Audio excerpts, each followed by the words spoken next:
Hello, everybody, and welcome. I'm Charlotte Gorse, the London School Director of Istituto Marangoni.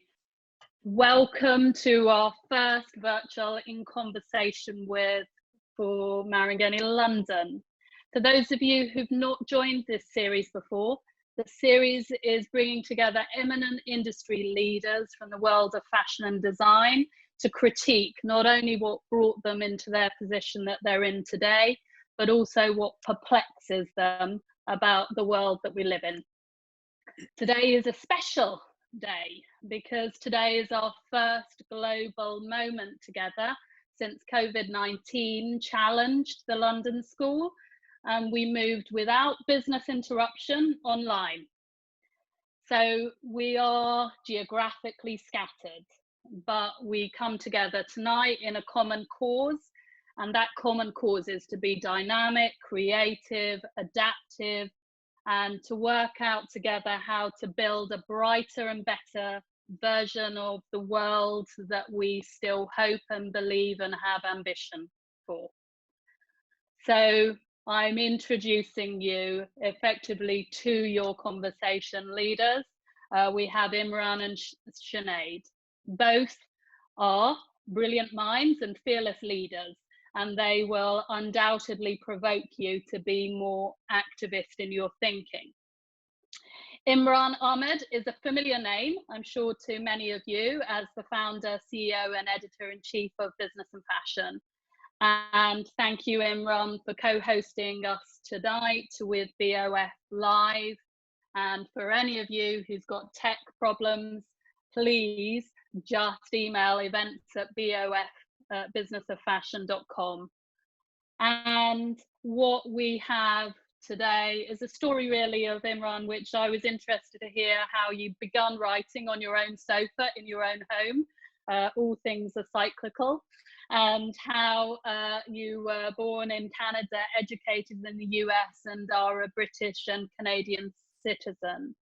And Sinéad Burke is an academic, a teacher, a writer, an activist, a broadcaster.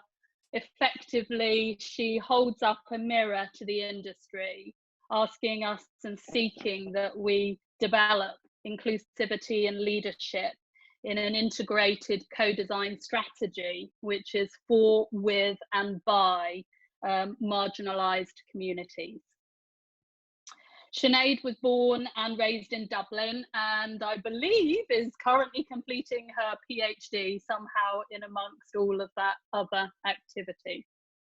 So I will hand over in a few minutes to our speakers, and they will take us through the past, the present, and the future, and hopefully help guide us towards a world beyond COVID. And what I ask from you guys as our students, as our tutors, that you need to, just as BOF daily challenges and asks the tough questions and makes the industry think about the wants and the needs for its future, you guys have to do the same. You need to ask the tough questions and you need to seek the answers at the end. And for those of you who haven't yet provided a question, you can post it on the Q&A on the Zoom platform as we're going through the talk. So after that, I will hand over to Sinéad and Imran to take us through their world vision, past, present, and future. Enjoy our first virtual conversation with. Thank you. Wow, thank you so much, Charlotte, for that wonderful introduction. And who knew I had so many titles to myself, but I am now going to adapt fearless leader as my bio across all social media platforms. It is such a treat to be welcoming you to this conversation. And before we go any further, I wanted to introduce you to Catherine, who is on screen with us, who is interpreting this conversation in British Sign Language. I'm Irish, which means when I'm nervous, which is how I'm feeling right now, I speak very quickly, which is incredibly difficult for anybody to comprehend, but particularly when you're translating and putting it into sign language. So I'm going to do my best to speak slowly in order for Catherine and you to understand.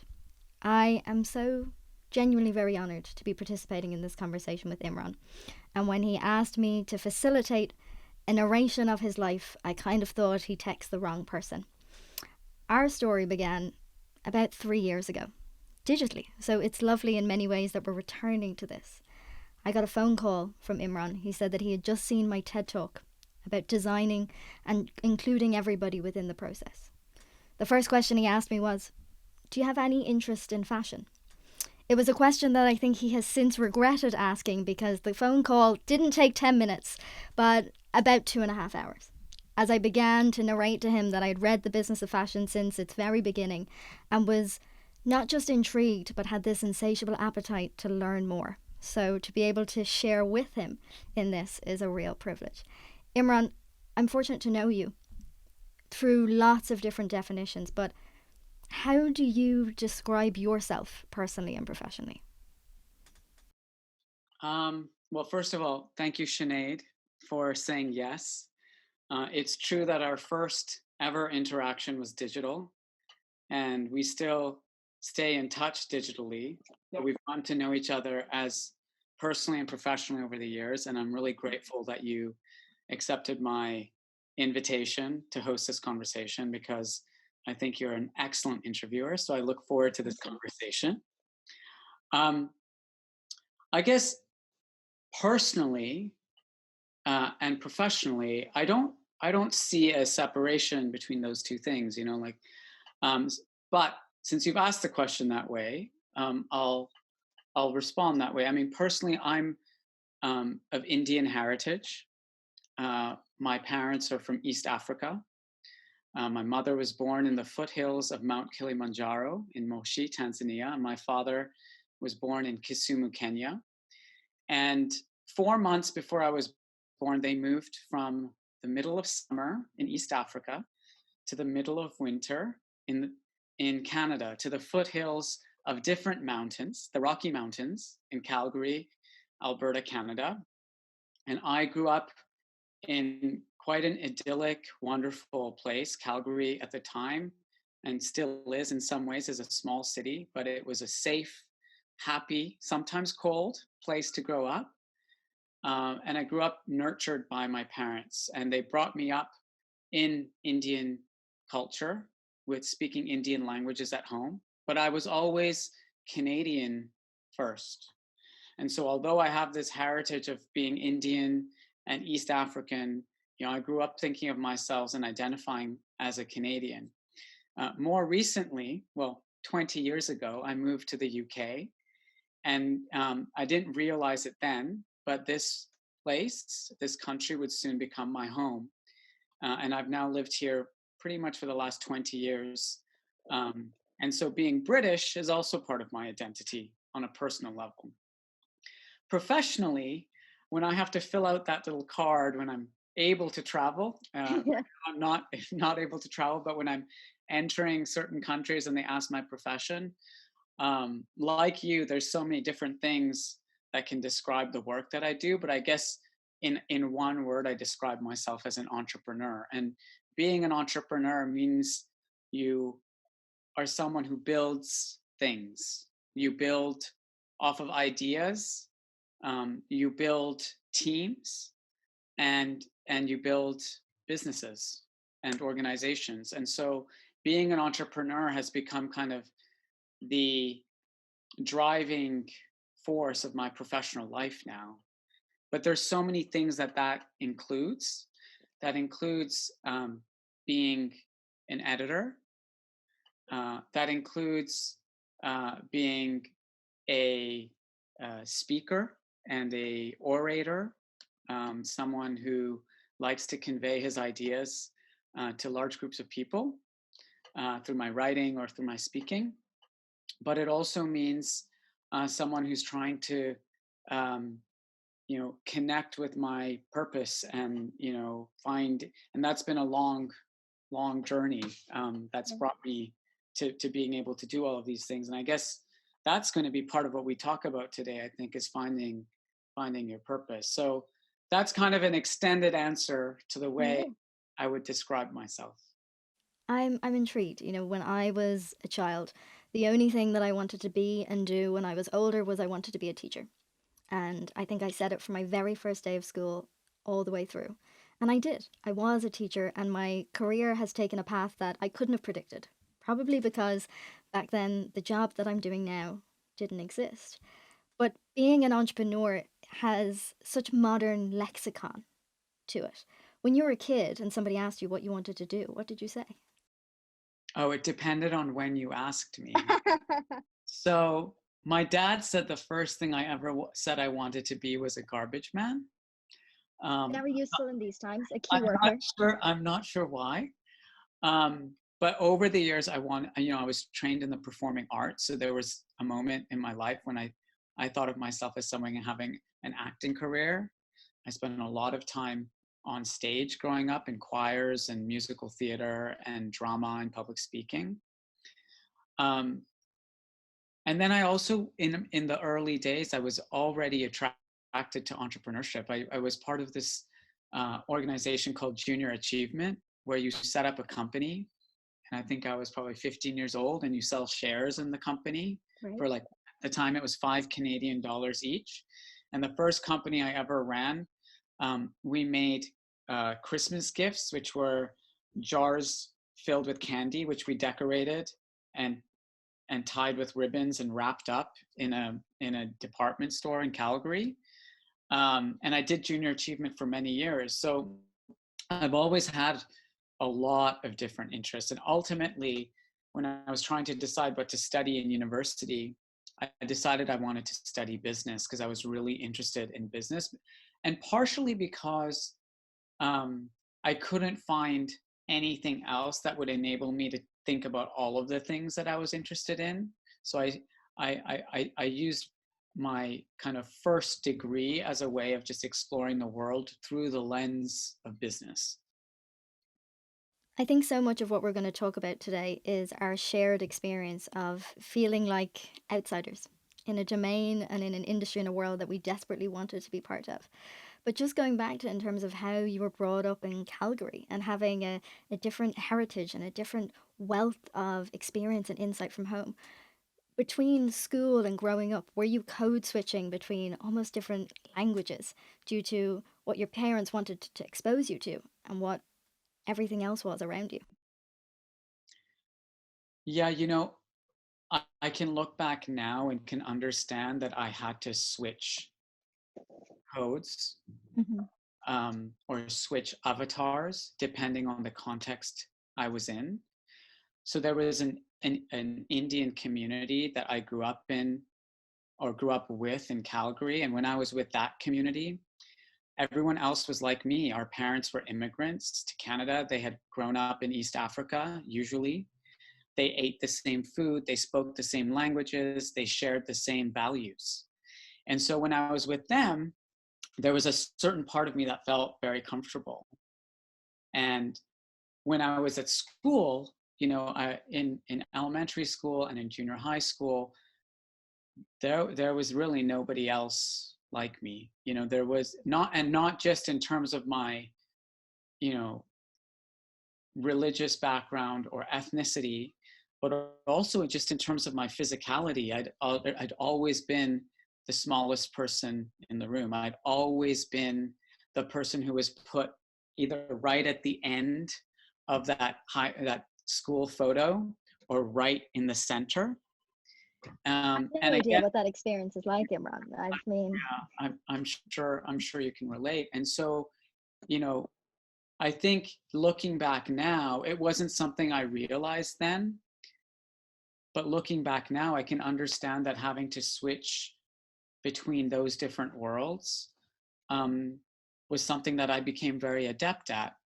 And I had to switch off certain parts of myself to fit in to some worlds that were different, and I had to switch off other parts of myself to fit into other worlds. And then as I grew up, I started participating in musical theater and the performing arts, and that was a whole different group of people. but I think it's a haven for people like you and me. You know, I describe myself as an extroverted introvert.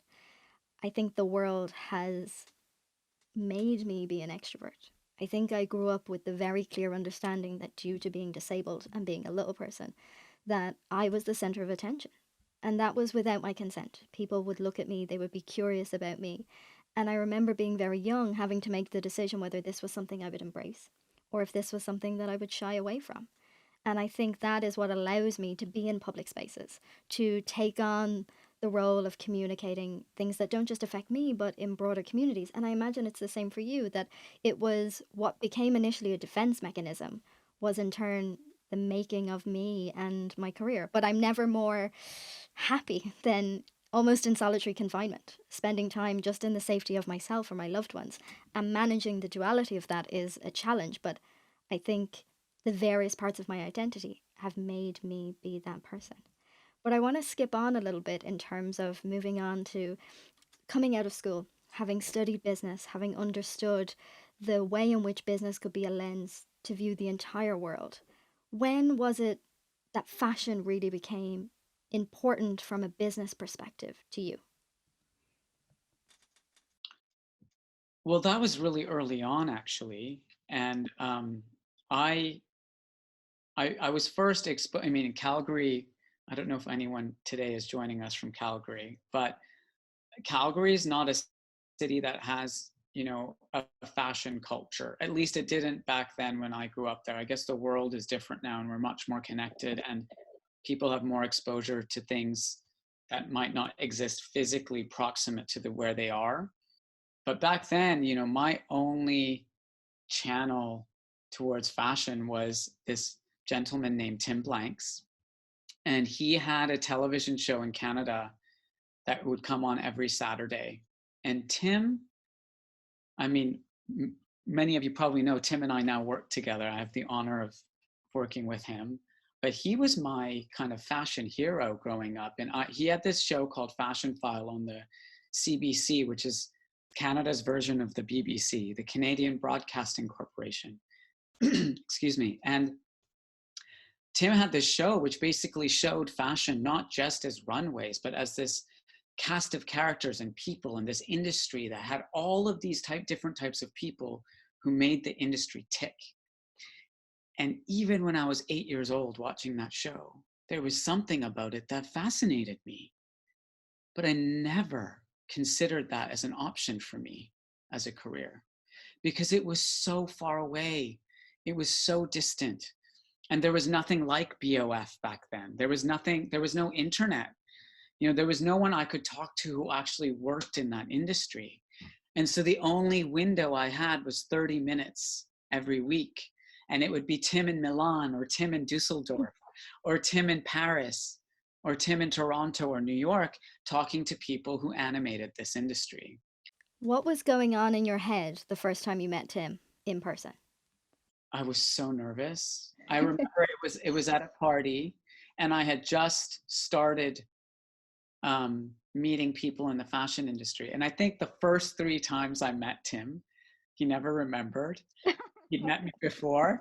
And I told him the same story every time, which is, I grew up watching you on TV. And now that we work together, I understand why he doesn't remember, because when we're together at Fashion Week, so many people come up to him say, I grew up watching you on TV. So I know I'm not the only. He does the polite nod and he's like, lovely, and who are you? Exactly. So to answer your original question, the first time I got the sense of this world of fashion was through Tim and his show. And it seemed not quickly, but in terms of, you know, moving from McKinsey, which you worked and did extraordinary work in, and then creating what was a blog and in a sense of BOF.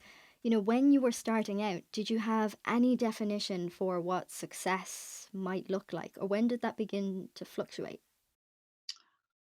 You know, when I left McKinsey, I left having learned a lot. It's an incredible place. The people are so smart and global and talented. But I was walking into McKinsey every day feeling pretty sad, you know, pretty unfulfilled. And I had worked so hard my whole career to that stage. I'd gone to very good schools. I'd worked very, very hard. And I ticked off all the boxes. You know, I figured out my master plan for success and happiness. But I was feeling deeply unfulfilled.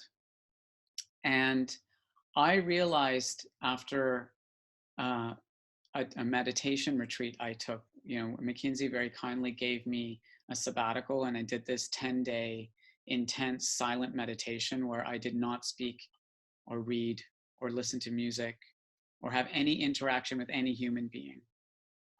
And I came back from that retreat and I realized that I had been defining success differently than perhaps what I needed to be thinking about in order to find that sense of happiness. So when you ask the question, like, how did I know what BOF, if it, like, how was it going to be a success, or like, how was I wasn't even thinking in that way. I was just thinking about how do I connect with things and people and places and environments that inspired me. And I found that in the fashion industry. It was very, very hard in the early days to get access to it. And for most of the time, I was pressed up on a window, just kind of looking in. But as I started engaging with people and as I started noting down some of my thoughts and ideas on this blog, literally on my sofa, I began to feel engaged by it because people started responding. And it was that, I think the first moment I knew that there was something special in BOF, not that it was going to be a business necessarily, but that it was something that people connected with, was when I started getting comments and feedback. And, you have to remember, Sinead, this is before Instagram, before Twitter and Facebook were major platforms. Like, blogs were the first form of social media. And in the same way now that, an influencer can kind of emerge from Instagram because people start engaging with their content, blogs were basically the same thing, except you didn't do it on your phone, really. You did it on a computer. And it wasn't as fast, and it wasn't as ubiquitous. But I started getting comments, and they came from all over the world. They came from Korea and France and Spain and Canada and Australia. And I realized there were all these other people in the world who were also interested in this thing called the business of fashion. And that's when I first knew there was this community of people out there who were like me. Many of them weren't even working in fashion. They were just interested in it. They'd seen the industry from the outside, but they wanted to understand more about how it worked on the inside. But I think that's so much of my learning too. I mean, my career began starting a blog and never realizing that it would become anything. I felt as a disabled person explicitly excluded from fashion. I didn't think that exclusion was malicious, but when I would go to a store and not be able to reach anything, or if I would look at a campaign or a magazine, the lack of representation felt like an understanding or a quantification of my validity. And my experience was so unique and individual that it was really eye-opening and surprising to me that other people felt excluded from fashion too. Because I felt like, well, if people, swing the pendulum closer to the world's definition of normality, how could they also feel excluded? And the idea of the internet being a catalyst and a tool by which that institution could be not only challenged, but offer an invitation to different types of voices. And I think we are both in a privileged position where we now are part of that institution. And in terms of purpose and working with purpose, one of the things that I'm always really guided by is, how can this be about more than me? How can I ensure that that cycle of exclusion is not something I'm participating in? How can I share the space in which I occupy? I imagine that goes through your head too. How do you work within that? How do you manage within yourself, now being part of the institution that you always wanted to be up against the glass on? Yeah, so I think that's a really important question, and I want to answer it thoughtfully. When you've had experiences of exclusion in your own life, they stay with you. They don't leave, and they are imprinted in your identity. They're imprinted in the way you see things. And I don't ever want to lose my memories or experiences of exclusion in my past, because they define me in a way, They've defined the point of view that I've developed. And they also remind me that other people also feel excluded. So now that BOF is a platform that has the eyes and ears of the industry, it's become very important to me and my team that we use that platform for other people as well. So when we first invited you, Sinead, to Voices, which is, I'll never forget the impact that you had on our community at Voices that year. And probably most of them had not heard of you at that stage yet. Your TED Talk had millions of views, but the fashion industry was largely, I don't want to use the word ignorant, but just maybe not aware of the experiences of someone like you. And so, to answer your question, how do I, balance the perspective that now I'm on the inside? How can I keep opening the circle? How can I keep making this widen the group of people who can participate in this industry that we are all so passionate about? And that's by offering this platform to other people. And I think, having a platform like this comes with great responsibility, and it comes with an opportunity to provide a platform, but also to spark conversations and bring people together who might not ever have met. And that's a lot the way I think about what we do at BOF, even events like this. So this is a digital event, and our team has, in true BOF fashion, pivoted our physical event strategy to a digital event strategy. Just in the last couple of weeks, we've reached over 100,000 people. And after today's talk, we'll reach thousands more. The ability of the internet and a real sense of purpose about opening, informing, and connecting the global fashion industry. You take those two things together, and you take a moment like this where we're forced to innovate and find ways of staying true to our mission. That's when really magical things happen. That's, the fact that in such a short period of time, we've reached 100,000 people, and they've all participated in talks like the one that you and I are having here today. That still fires me up, and that sense of continuing to push the envelope in what we can do and how we do it, even in times like this where we're challenged and the world is difficult, and it's really, really hard right now as an entrepreneur. That's what keeps me going, that sense of purpose. I couldn't agree more.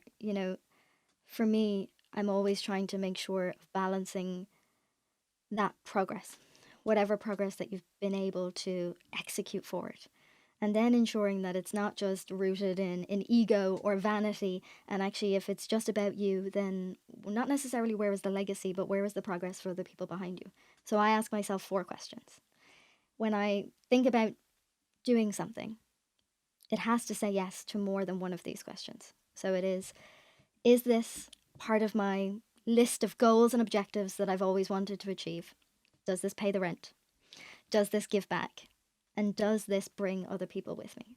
And everything that I do has to answer yes to more than one of those questions. And that's a very loose compass that I use to help guide me, because I think you're exactly right. I think regardless of the number of followers you have, and that being often a menial metric, occupying spaces like this is a responsibility, but also an enormous privilege, and it has to be about more than us.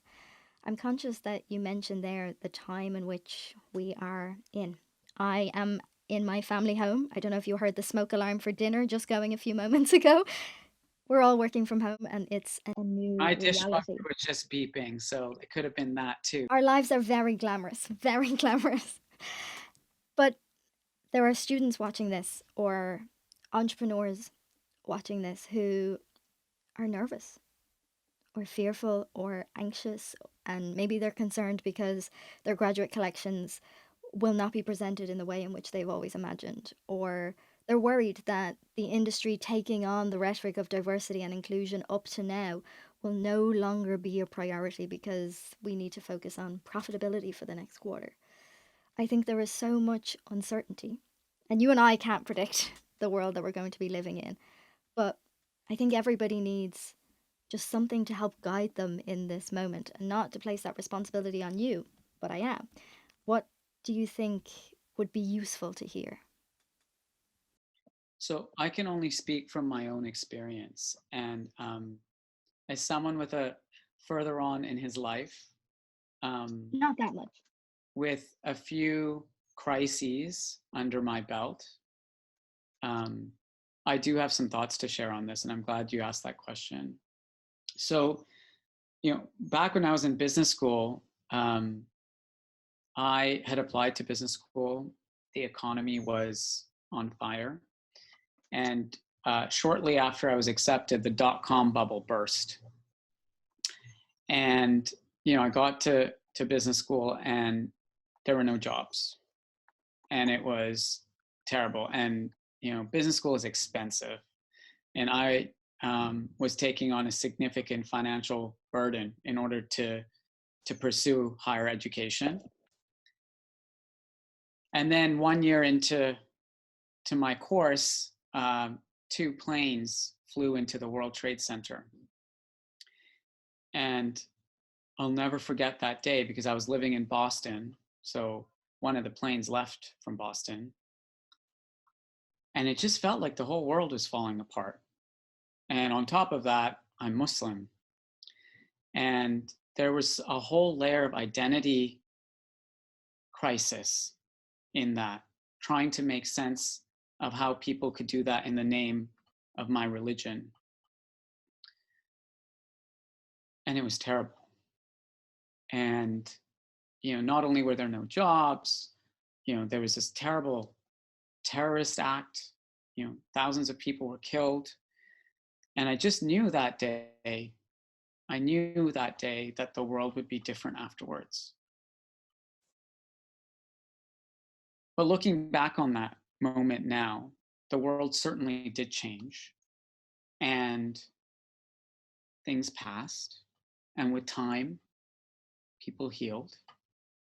And we found new ways of working and new ways of operating in the world. And yes, some of those things are uncomfortable, and we have much more stringent security checks. And we have, unfortunately, to deal with, Islamophobia and challenges around acceptance of people who have different religious practices. But the world moved on and we progressed.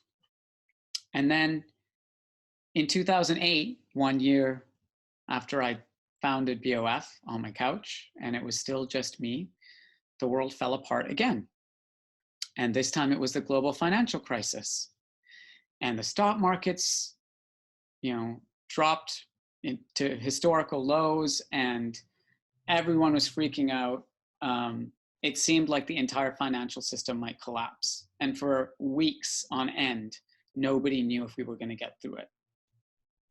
We got through it. And I look back now, and this is what I've been talking to my team a lot about in the past few weeks, is that there is always opportunity in a crisis.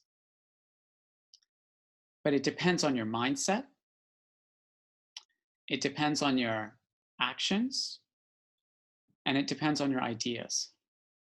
And when we're living in moments of turmoil and difficulty and pain, as we're living through right now, where there's a humanitarian crisis, first and foremost, there's an economic crisis, and then there's increasingly a social crisis because everyone's isolated.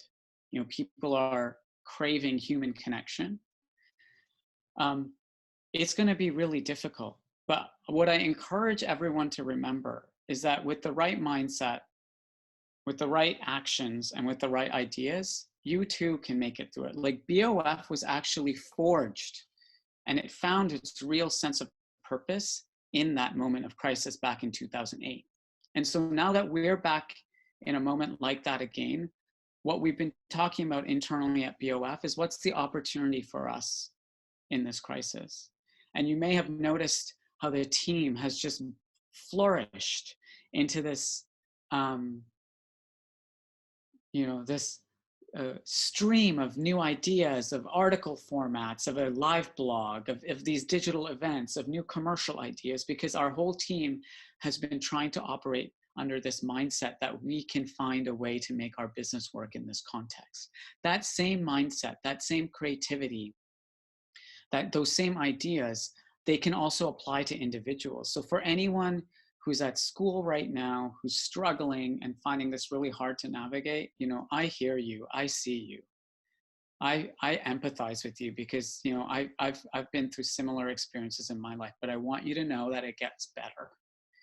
And through this moment of difficulty, use this opportunity to take on the right mindset about what's happening, but also educate yourself.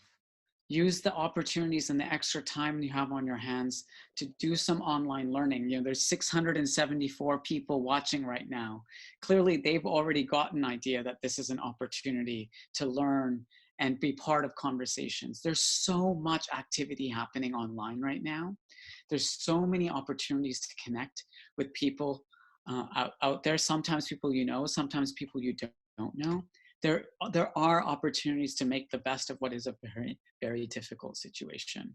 And by the way, that's not to diminish that for some people, this is even harder because they're unwell, or their families are unwell, or their loved ones are unwell. And I don't want us to lose sight of the fact that there is this, you know, terrible humanitarian crisis. But at the same time, we will heal. And as a global community, as a fashion community, we will get through this. I think that is what so many people needed to hear. To speak from my own point of view, I think the one thing that I really would love people to be more cognizant of is the learnings that we have had during this moment. You know, for such a long time, the disabled community has asked for greater flexibility about working from home, perhaps because office spaces are inaccessible, or it's just easier to work within the spaces that they're most comfortable. There's been a lot of kind of defensiveness in relation to this approach, and understanding that work can only exist within one format, within one way. What we've learned in this moment is that's just not true. We can be flexible, but what we need is the opportunity by which to do so, an opportunity that caters for the majority. And so much of what we're experiencing right now has really underlined all of the learnings that I've experienced about inclusivity being at the core. And I think going forward, we can't look at inclusion as something which is no longer cost effective, but actually we need everybody to participating in business, in the world, in society. And I think if you're a student watching this, you can feel powerless. You can feel like there is nothing you can do. I think your ideas of educating yourself, becoming more equipped with a new skill is really important. I think it's also essential to balance that. We all feel this necessity to be productive. I mean, I myself have started growing tomatoes. Why that is essential during this era, as somebody who has never grown anything before, I do not know, but I feel a calling to make myself useful. And this is a traumatic time. People are dying, people are unwell, and it is okay to take a deep breath and a pause if that is what you need and require. But I also think this is an important time to realize that we do have power, whether that's in terms of who we vote for, the policies that we're seeing enacted around the world to ensure that there is fairness and that people are being treated and get the healthcare that they require and need during this time. I think we often underestimate what it is that we can do, and taking this moment to have a sense of the power that we all have, and with that comes a privilege, is what I'm really focusing on during this era. Imran, I want to ask you one more question before we go out to these amazing students. You wake up in the morning as Imran, the entrepreneur. What's the monologue that's in your head?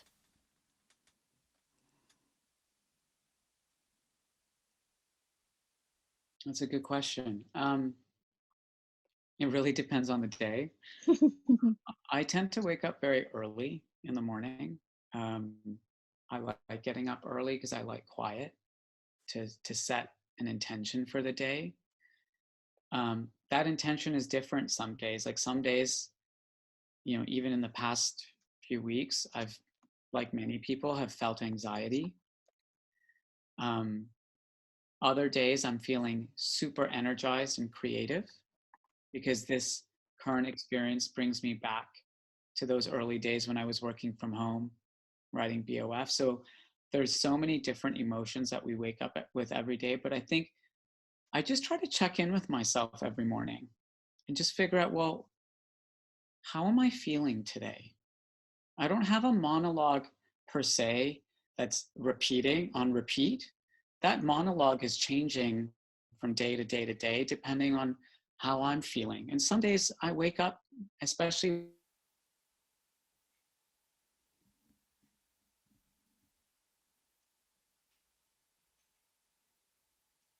I'm on the edge of my seat waiting for his monologue.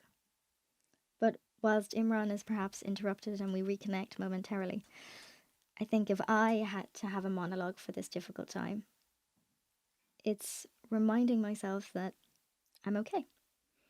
And if I was okay yesterday, I'll be okay today. And if I'm okay today, it's more than likely I'll be okay tomorrow.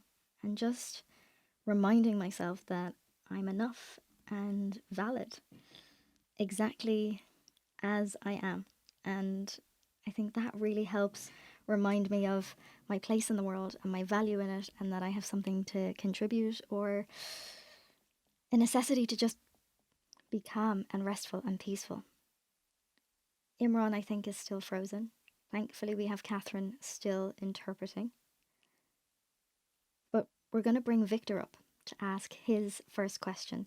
Victor, you are in Slovakia. Are you ready to ask your wonderful question?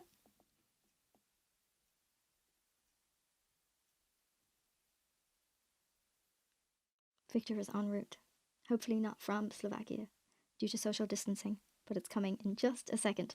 Hi, Victor, how are you? Hi, I'm good. How are you? Very well, thank you, very well. Victor, you have a question for us. Yes, I actually had a question for Imran, but maybe I can ask you that too. I had a question about how has this situation with coronavirus impacted the business of fashion, and what have been some of the learnings? But maybe you can tell us, like, what have you learned from this situation? Like, how can you prepare for the future, maybe? Sure. From my learnings in education in this moment, from reading publications like BOF or WWD, I think what we're learning is that in terms of the business of fashion, profitability has been enormously impacted.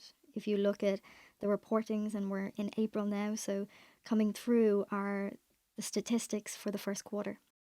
I think what we're seeing is businesses that had predicted making huge amounts of money this quarter are not and are at risk. What we're seeing is retail being changed dramatically. We hear reports and stories of retailers predicting that they may not ever be able to open their doors again. I think what we are learning in this moment is the importance of digital, looking at e-commerce that is not something that is just a subsidiary to a physical retail store, but is something that must complement and be part of an entire strategy. I think what we're learning more and more is that the economy is continuously fluctuating, and that we need patience in this moment. We need to care for customers beyond just making relationships transactional. What people need right now in this moment from either social media or information from brands is entertainment, escapism, information. And I think I have hope in seeing many brands lead forward in this way, and not just focus on the losses, but looking at the spaces in which they occupy and thinking, what more can they do with this? But I'll pass you over to Imran. Imran, the question is, within this moment of COVID-19, how has it impacted the business of fashion? My short answer was immeasurably. I mean, this week we're going to release an update to our annual State of Fashion report, which answers that very complex question in like 40 pages. But I'll do my best to answer and just say that, it's very, very challenging out there right now. The business of fashion has kind of ground to a halt. It's on pause. It's almost like the whole industry just pressed a big pause button and everyone's waiting. And it feels like the right thing to do, because we must put the health and welfare of lots of people around the world first. That's why we're all staying home. But it means that people's focus isn't on buying clothes. It's on staying healthy. And so, my answer would be it's just on pause. That's how. Yeah. Could I also ask how has this impacted your business of fashion, the company? Like, have there been any learnings? Like, is there anything maybe you underestimated in the past and you have to rethink for the future? Something along these lines? Yeah, absolutely. I mean, there's a couple of things that I would mention. First of all, our engagement on social media and on our website and app is like off the charts, because I think people are looking for a guide. They're looking for information, advice, ideas that can help them navigate this period. And that's kind of, as I was mentioning this earlier, that's how BOF was founded. It was kind of created during a period like this when there was so much uncertainty. So we've kind of gone right back to our original purpose, which is to help guide people through change. And so in a way, BOF was made for moments like these, where people are seeking guidance when there is so much uncertainty. And the second thing I'd say is that, we've had to, clearly parts of our business are, not possible right now. We have a whole physical events business, and we've just had to be very, very, very nimble and agile and flexible about thinking, okay, well, what was the original purpose of our events business?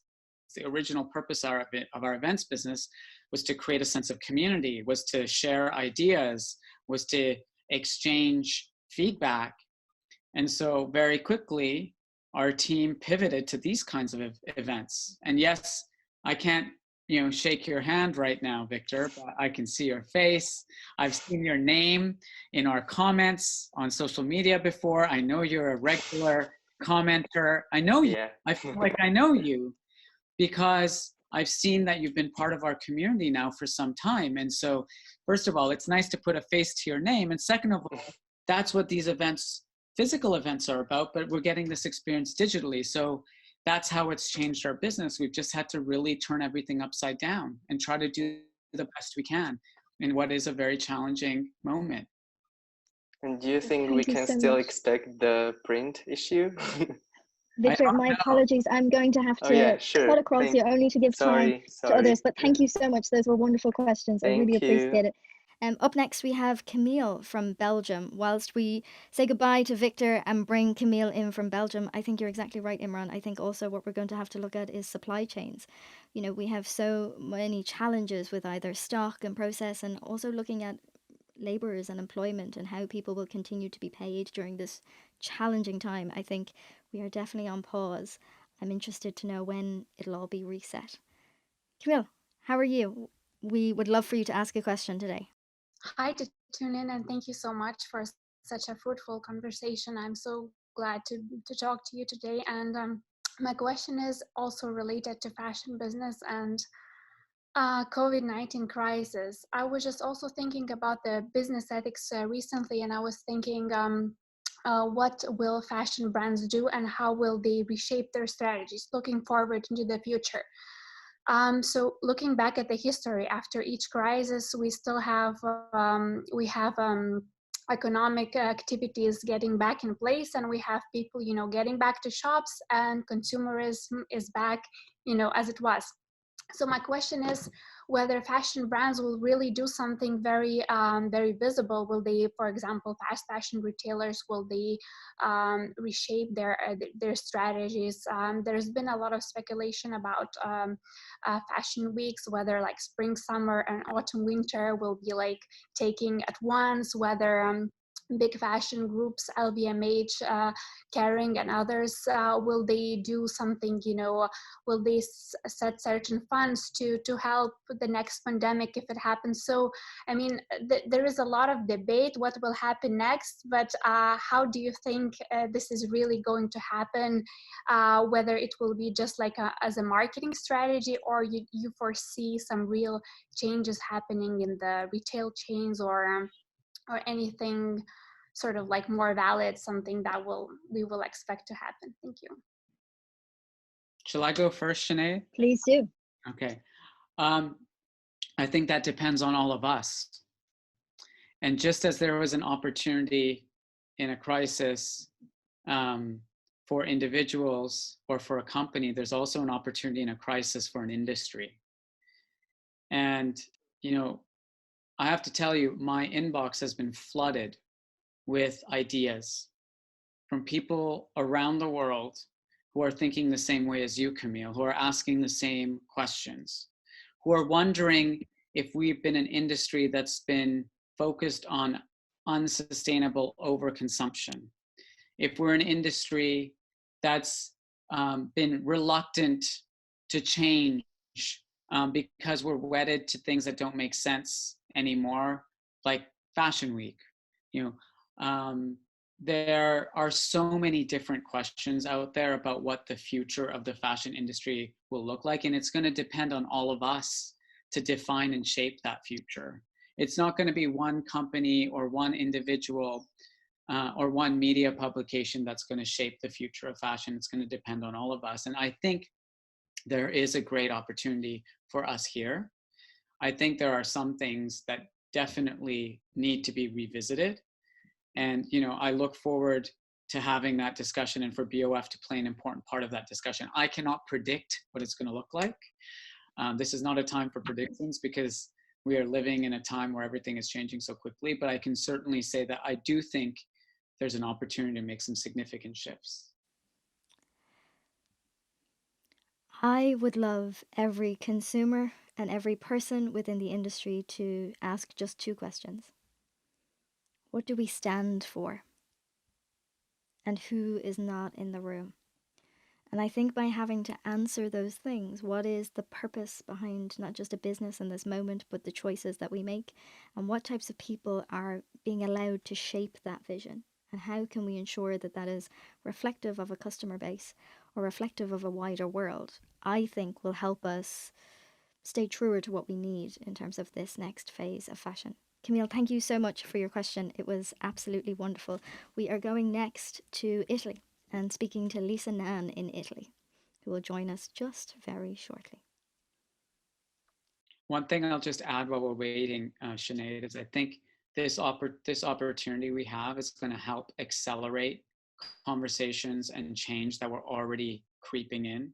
So you've spoken today a lot about inclusion, and I mentioned sustainability, but I think there's going to be there's been digital transformation as well. And I think a crisis like this forces us to accelerate or shift more quickly than we might have otherwise.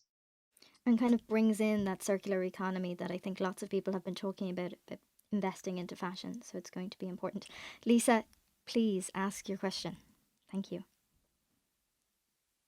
Lisa, you're on mute, so we can't hear you. Can you hear us? You can. Yeah, on the left-hand side of your screen, there's a little microphone.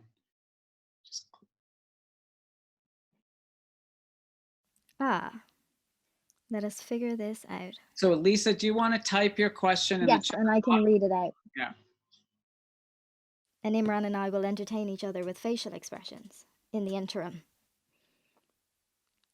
So the question is, how will this crisis increase entrepreneurship? How can startups survive and take advantage of this period? That's a very good question, Lisa. I'm sorry we didn't get to hear you ask it, but I'm very happy to see your face. Some of the most interesting innovations happen during a moment like this. So if you think back to 2008, the last time the world was facing a global crisis, there were all of these new flash sale sites that popped up, like Gilt Group and rue-la-la. And, you know, there was all of this excess stock in the fashion industry. And I think those startups were a response to things that happened during that period. I suspect there are entrepreneurs, you know, burrowed away in their apartments or flats or homes or garages all around the world, you know, thinking up new ideas to solve some of the challenges that are being posed by this particular situation. I look at things particularly like trade shows, showrooms, fashion weeks, like how the business of fashion actually happens. All of those things have now been curtailed or limited by our current situation. So people are being forced to find new ways of doing things.